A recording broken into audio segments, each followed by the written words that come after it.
Sugar की बीमारी शरीर में नहीं है, शुगर की बीमारी भोजन में है। अगर हमारा खाने का भोजन सही नहीं है तो बीमारी होती है, अगर भोजन सही हो जाए तो बीमारी ख़त्म हो जाती है।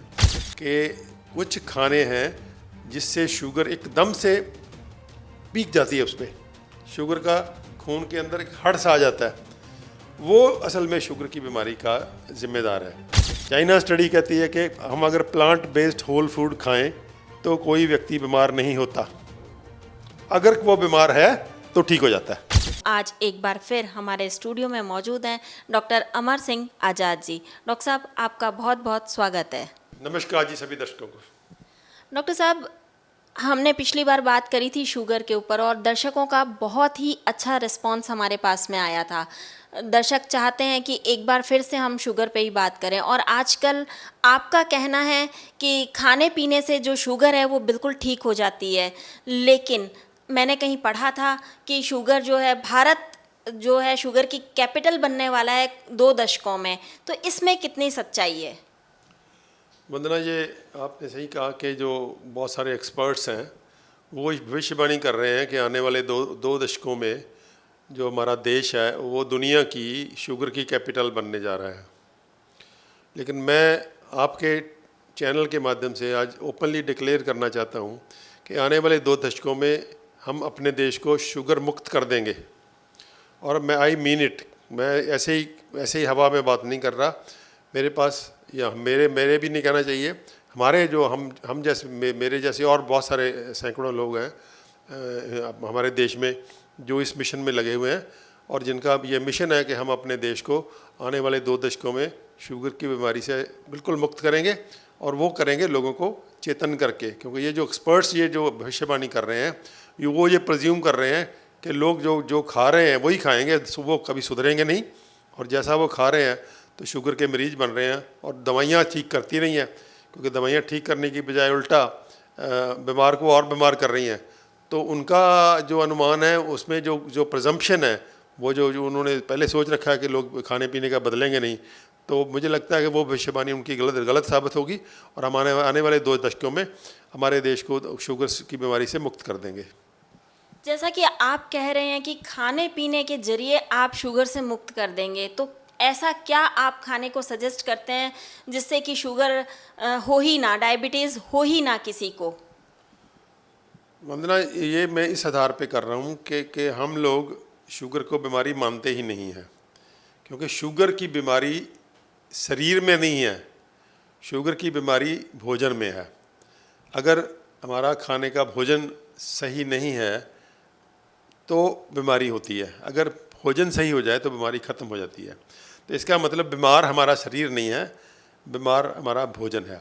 और अगर हम भोजन को ठीक करने की एक चेतना जो है जैसे हम फैला रहे हैं, और बहुत तेज़ी से लोग चेतन हो रहे हैं कि कैसे खानों से शुगर होती है और किन खानों से शुगर ठीक होती है, उन खाने की बात हम आज करेंगे कि क्या खाना चाहिए और क्या नहीं खाना चाहिए। लेकिन उससे पहले एक दर्शकों को एक बात बता देनी बहुत ज़रूरी है कि कुछ खाने हैं जिससे शुगर एकदम से पीक जाती है, उस पर शुगर का खून के अंदर एक हड़ सा आ जाता है, वो असल में शुगर की बीमारी का ज़िम्मेदार है। क्योंकि अगर वो हड़ ना आए तो शुगर की बीमारी नहीं होती।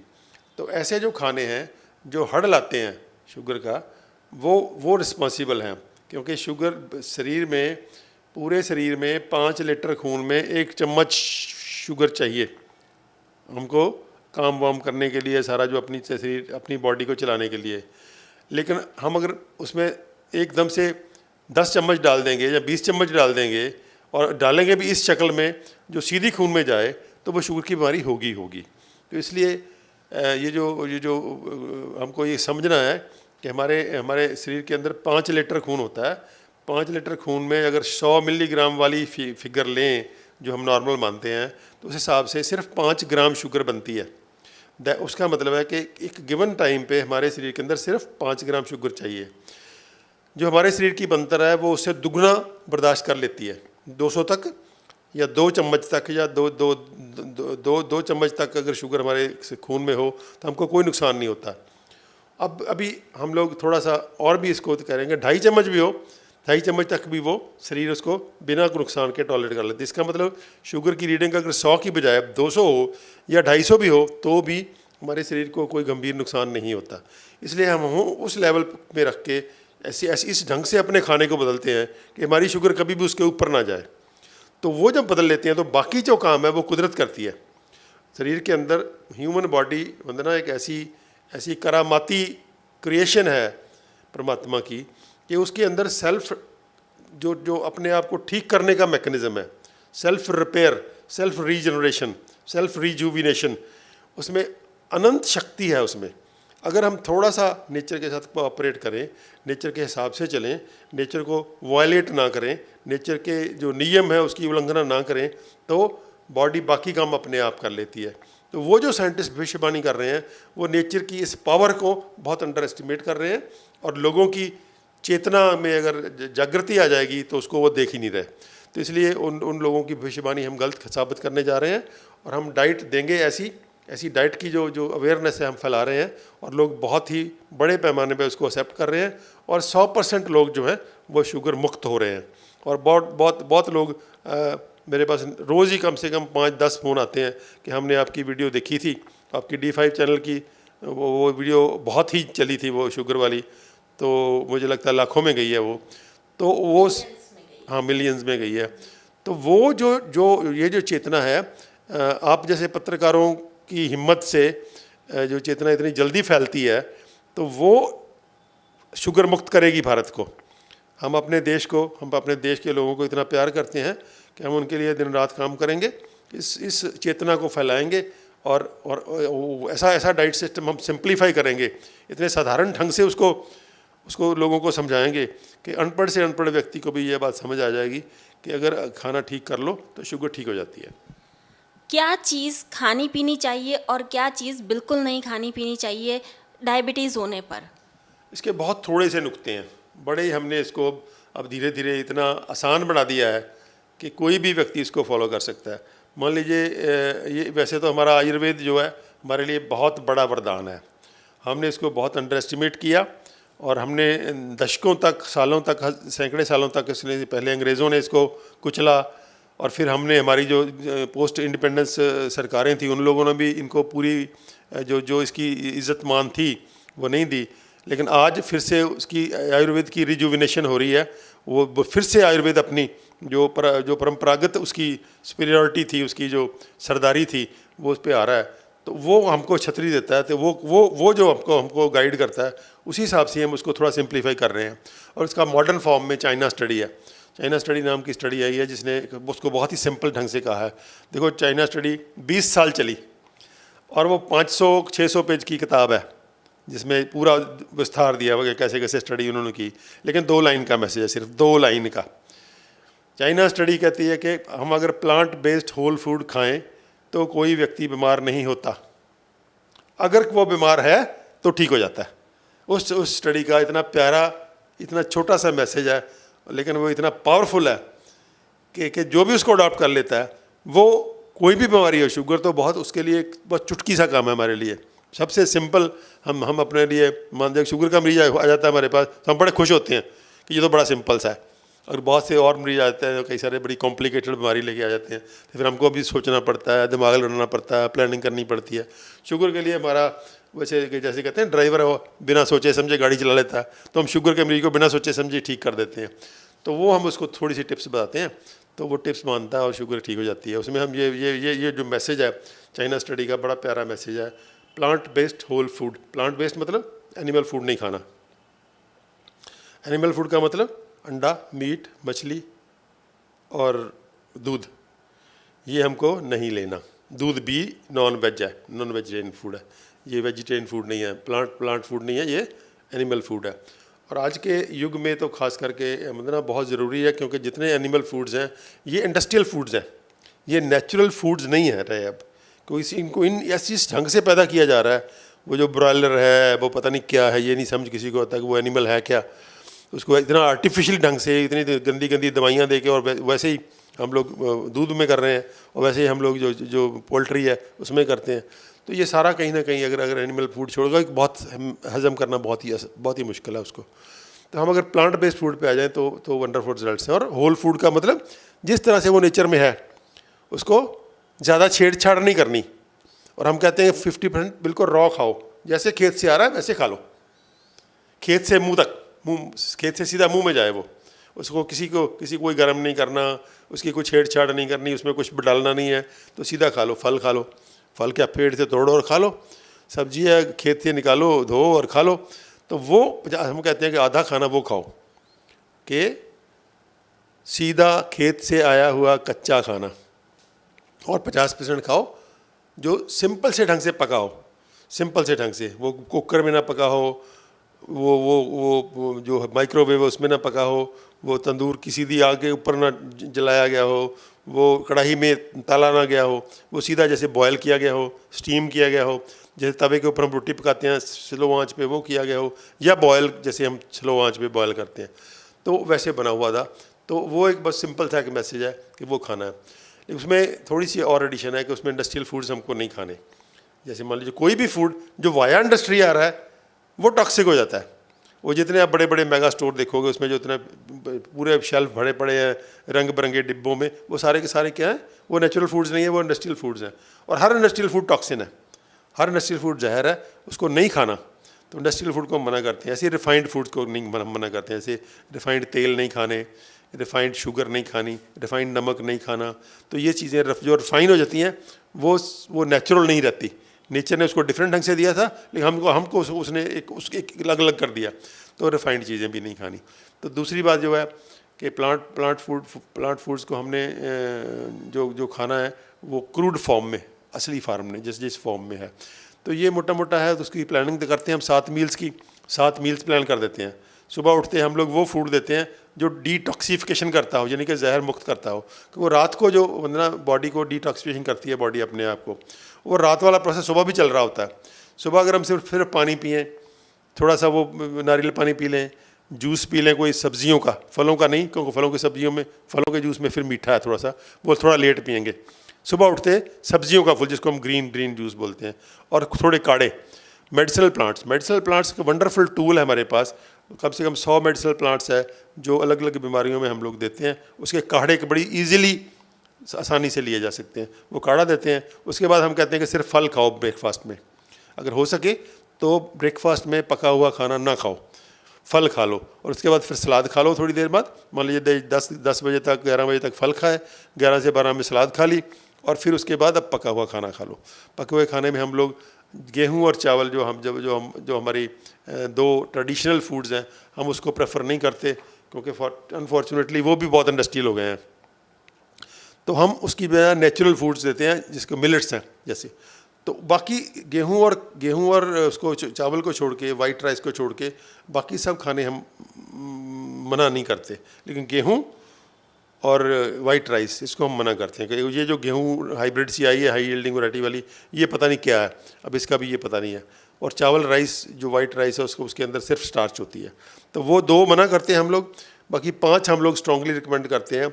वो है मिलेट्स, जिसमें कोदरा है, बाबे नानक का, कुटकी है, कंगनी है, स्वांक है और हरी कंगनी है।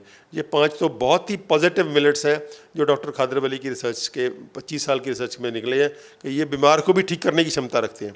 बाकी जितने अनाज हैं वो हेल्दी व्यक्ति के लिए परफेक्टली ओके हैं।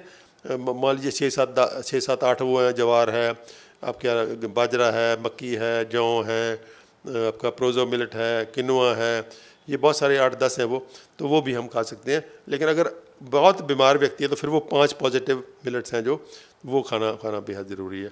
और उसके अलावा हम नट्स खा सकते हैं, ड्राई फ्रूट्स खा सकते हैं भिगो करके। कुछ सीड्स हैं जैसे तिल खा सकते हैं, अलसी खा सकते हैं, चिया सीड्स खा सकते हैं, वो भी बहुत अच्छी। नारियल का इस्तेमाल हम बहुत रिकमेंड करते हैं। नारियल हर शक्ल में, नारियल कुदरत का एक बहुत बड़ा वरदान है, चाहे वो पानी की शक्ल में हो, चाहे वो कच्ची गिरी की शक्ल में हो, उसका दूध बना लेते हैं हम लोग, उसके ड्रिंक्स बनाते हैं, उसके शेक्स बनाते हैं।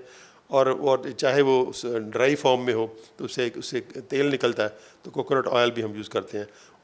ऑयल्स को हम रॉ फॉर्म में यूज़ करते हैं, उसको हम बोलते हैं गुड ऑयल्स, यानी कि जो कोल्ड प्रेस्ड या वुड प्रेस्ड, जो धीरे धीरे चलते हुए कोल्हू से निकलते हैं उसको हम यूज़ करते हैं, क्योंकि गर्म होने से ये तेल ख़राब हो जाते हैं। हम तिल का तेल यूज़ करते हैं, कोकोनट ऑयल यूज़ करते हैं, मूंगफली का करते हैं, तो ये चीज़, और कुसुम का तेल है, नाइजर सीड ऑयल है, सैफ्लावर ऑयल है, ये अच्छे ऑयल्स हैं, तो इनको हम यूज़ करते हैं। तो ये पूरे का पूरा डाइट देके, और इसमें 1 महीने से लेकर 3 महीने के अंदर अंदर सब दवाइयाँ छूट जाती हैं। 2-5-6 दवाइयाँ खा रहे होते हैं लोग, एक डायट शुगर वाले, और सबकी सब दवाइयाँ छूट जाती हैं, और शुगर वहीं के वहीं रहती है। और लोग बहुत ही मतलब वो जो उन्हें सोचा नहीं होता, और फ्रूट्स हम मना बिल्कुल नहीं करते। ये बहुत जो वंडरफुल बात है कि ये जो फ्रूट्स ना खाने वाली रिकमेंडेशन थी, जिसमें अभी शुगर के मरीज आते हैं जिन्होंने पिछले 15-15 साल 20-20 साल से आम नहीं खा के देखा, वो तरस जाते हैं बेचारे आम के मौसम में। वो जब उनको कहते हैं भाई जितने मर्जी आम खाओ आप, तो वो तो इतने छलांग लगाते हैं कि क्या क्या बात है, तो आम खाएंगे इस बार। तो वो मतलब हम फल बिल्कुल मना नहीं करते, क्योंकि फल की शुगर जो होती है वो ग्लूकोज नहीं होती, वो फ्रक्टोज होती है। तो फल का हम मना ही नहीं करते, जितना मर्जी मीठा फल हो हम कहते हैं खुले मन से खाओ। और शुगर जो उल्टा जो फलों की शुगर है फ्रुक्टोज, वो हील करने में हेल्प करती है शुगर के मरीज़ को। तो इसलिए शुगर के मरीज़ को ठीक करना हमारे लिए बहुत ही आसान काम है। हम जो आधे सोए हुए भी शुगर के मरीज़ को अगर डाइट रिकमेंड कर दें, तो वो भी 1 महीने के बाद आके हमें बता देता है कि मेरी तो ये दवाइयाँ बंद हो गई। जो शुगर के मरीज हैं उनको मिलेट्स कब, कैसे और कितने खाने चाहिए? वंदना, मिलेट्स हम रिकमेंड करते हैं 2 बार दिन में, दोपहर को और रात को। सुबह हमारी प्रेफरेंस ये होती है कि सिर्फ फल खाएं, क्योंकि अगर हम 3 बार मिलेट खाते हैं तो फिर फल कई बार पूरे खाए नहीं जाते। और हमारी प्रेफरेंस है कि फल बहुत काफ़ी मात्रा में, यानी कि हम रिकमेंड करते हैं बॉडी वेट इंटू 10, मतलब 70 किलो का अगर व्यक्ति है तो 700 ग्राम फल। इसी तरह सलाद भी 700 ग्राम ही है, लेकिन वो 2 किश्तों में है, आधी 350 ग्राम दोपहर के खाने से पहले और 350 रात के खाने से पहले। और जो मिलेट्स हम कहते हैं 2 बार खाओ, लेकिन इसमें भी हम लोग थोड़ा सा रिलैक्सेशन देते हैं। कुछ व्यक्ति जो अंडरवेट होते हैं, कुछ व्यक्ति जो भूख जिनकी ज़्यादा स्ट्रांग होती है, कुछ व्यक्ति जो स्ट्रांग फिजिकल वर्कर हैं, काम बहुत ज़्यादा करते हैं, कोई गेम प्लेयर है, कोई जिम करता है, तो उनको भूख ज़्यादा लगती है, तो उसको हम 3 बार भी दे देते हैं। उसको हम बोलते हैं सुबह 10 बजे मिलेट खाओ, पहले फल खा के, दोपहर को 2 बजे मिलेट खाओ सलाद खा के, और रात को 8 बजे मिलेट खाओ सलाद खा के। वो हजम कर लेते हैं। लेकिन यूजुअली हम जो सेडेंटरी टाइप लोग हैं, आम लोग हैं, उनको हम कहते हैं कि 2 बार मिलेट खाओ और तीसरी बार फल खाओ। और मिलेट खाने का, मिलेट जो इतने वंडरफुल अनाज हैं कि इनको आप खिचड़ी बनाओ, इसका पोहा बनाओ, इसका बिरयानी बनाओ, प्लेन राइस की तरह बनाओ, या आप इसको पतली या सख्त खिचड़ी बना के खा लो, वो किसी भी तरह की। फिर इसको हमारी जो सबसे टॉप रिकमेंडेशन होती है वो होती है खमीर करके। ये जो मिलेट्स हैं वंदना, ये खमीर हो जाते हैं, जैसे दही जम जाती है ना दूध की, ऐसे इसको अगर ओपन में रखा जाए 6 से 8 घंटे तो दही जैसे जम जाते हैं ये। तो वो एक बहुत ही पावरफुल प्रोबायोटिक बन जाता है। प्रोबायोटिक का मतलब उसमें जो यूज़फुल बैक्टीरिया है वो हवा से ले लेता है, वो हवा में, क्योंकि वो तैरते रहते हैं हम बैक्टीरिया, तो जैसे हम उसको रखते हैं खुले में, तो उसका ऊपर से ढकते नहीं, उसको ब्रीक से कपड़े से ढक देते हैं, तो ताकि वो हवा से वो बैक्टीरिया लेकर के वो फर्मेंट हो जाता है। जैसे दूध की दही जम जाती है, वैसे वो मिलेट जो है वो मिलेट का खमीर बन जाता है, जिसको अम्बली बोलते हैं हम लोग। अगर वो हम उसको बोलते हैं वो बहुत ही पावरफुल है। इसकी रोटी भी बन जाती है। रोटी पानी में भिगोए जाते हैं या फिर दूध के अंदर भिगोए जाते हैं मिलेट? दूध तो यूज़ ही नहीं करना ना हमने, दूध तो हमने मना ही कर दिया। इसको पानी में भिगोते हैं। ये यूजली जो कुटकी और स्वांक है ये 3 गुना पानी मांगते हैं, और बाकी लगभग 4 गुना। तो 3 से 4 गुना अगर आपको खिचड़ी या चावल की तरह बनाना है, तो अगर आपको अम्बली बनानी है, खमीर करना है, तो फिर इसका पानी डालना 10 टाइम्स, क्योंकि उस पर वो पतली होनी चाहिए, तभी वो बैक्टीरिया नीचे ऊपर आ जा सकेंगे। तो उसमें फिर 10 गुना पानी हम डालते हैं। 10 गुना पानी में सिर्फ 15 मिनट को पहले 6 से 8 घंटे भिगोना है। मान लीजिए सुबह हमने बनाने हैं तो रात को भिगो के रखेंगे, अगर रात को बनाने हैं तो सुबह भिगो के रखेंगे। तो 6 से 8 घंटे भीगे हुए, पहले सिंगल वॉश, पहले एक बार वॉश कर लेना ताकि मिट्टी और जो उसमें फक्सी होती है वो निकल जाए। फिर इसको जितना पानी रिकमेंडेड है 3 गुना है कुटकी और स्वांक में, और बाकी में 4 गुना ऑर्डनरी कुकिंग के लिए, और 15 मिनट से कुक करना है। 15 मिनट स्लो आंच पे कुक करना है, किसी कुकर वुकर की ज़रूरत नहीं है। 15 मिनट में फर्स्ट क्लास बन जाते हैं। चावल जितना टाइम लेते हैं वो, जितना चावल लेते हैं, बस भिगोना एक एक्स्ट्रा है। चावल को हम भिगोते नहीं हैं, भिगोए बिना भी बना सकते हैं, लेकिन इसको 6 से 8 घंटे भिगोना बहुत ज़रूरी है, कि उसमें फाइबर बहुत होता है, फाइबर कंटेंट बहुत ज़्यादा है। तो उसके बाद अगर आपको अम्बली बनानी है या खमीर बनाना है तो फिर इसको 10 गुना पानी में हम लोग भिगोते हैं, क्योंकि फिर वो तो 10 गुना पानी में भिगो के रख देते हैं और 15 मिनट कुक करने के बाद उसको फिर ऊपर से मट्टी के बर्तन में डाल के ऊपर से नंगा छोड़ देते हैं। नंगा मतलब पतला सा कपड़ा डाल देते हैं, तो वो 6 से 8 घंटे में दही वाले हालात में मौसम के अनुसार वो दही के जैसे जिस टेम्परेचर पे दही जम जाता है उसी टेम्परेचर पे ये फर्मेंट हो जाते हैं। और फर्मेंट होकर ये खट्टे नहीं होते, लेकिन थोड़ा सा टेस्ट चेंज हो जाता है, लेकिन बढ़िया टेस्ट रहता है उसके। उसमें हम लोग फिर उसको गर्म नहीं करते दोबारा, क्योंकि वो लिविंग फूड हो गया। जैसे दही को हम कभी गर्म नहीं ना करते, दही वैसे ही खाते हैं, तो इसी तरह इसको गर्म नहीं करना। उसमें हम थोड़ी सी हल्की गर्म सब्जी डाल सकते हैं, दाल डाल सकते हैं, या मसाला डाल के बहुत स्ट्रॉन्ग सा मसाला बनाते हैं हम, ताकि वो स्पाइसी हो जाए। तो स्पाइसी खाने में कोई दिक्कत नहीं है, लेकिन फिर उसको गर्म नहीं करना। तो इस तरह से हम लोग ये मिलेट्स का इस्तेमाल करते हैं। अभी मिलेट्स हम साउथ से मंगवा रहे हैं। वंदना, हम बहुत ही किस्मत वाले हैं कि साउथ के कुछ साइंटिस्टों ने और कुछ बहुत सारे किसानों ने इस हमारी जो धरोहर थी, ये जो हमारे ट्रेडिशनल फूड थे, ये हमारे फूड्स हैं और हमारे सदियों तक हमारे पुरखे खाते रहे हैं, ये उसको बचा लिया और अब उसकी खेती बड़े पैमाने पे वहाँ साउथ में हो रही है। कर्नाटका खास करके मिलेट्स का घर है वो, वहीं से हम लोग मंगाते हैं। और अभी हम पंजाब में भी इसकी खेती शुरू कर रहे हैं, पिछले 2-3 साल से हम लोग कर रहे हैं। बहुत वंडरफुली ग्रो करते हैं ये राइस वाली टाइमिंग है इनकी, जो जैसे राइस को करते हैं तो वो वंडरफुल ग्रो करते हैं। इस बार हमने कम से कम भी मेरे ख्याल में 8-10 हज़ार किसानों ने थोड़ा थोड़ा इसको लगाया हुआ है। इस बार हमारे बीज हमने अपने यूज़ किए, पिछले वाले बीज हमने बीज बाहर से नहीं मंगवाया, और अगली बार हम खाने के लिए भी देंगे। आज आपने हमको अमली के बारे में बताया, मिलेट्स के बारे में बताया कि उन्हें कैसे पकाना चाहिए, कैसे खाना चाहिए, और आपने ये भी कहा कि आप भारत को 2 दशकों में शुगर मुक्त बनाने के लिए सबको जागृत कर रहे हैं। ये बहुत ही अच्छी बात है कि भारत शुगर मुक्त होगा, यानी कि डायबिटीज़ से बिल्कुल फ्री होगा। डॉक्टर साहब, आप यहाँ आए, आपका बहुत बहुत धन्यवाद। धन्यवाद जी सर। चंडीगढ़ में भारत का पहला इंटीग्रेटेड मेडिकल साइंसेज का हॉस्पिटल शुरू किया गया है, जिसका नाम हिम्स रखा गया है।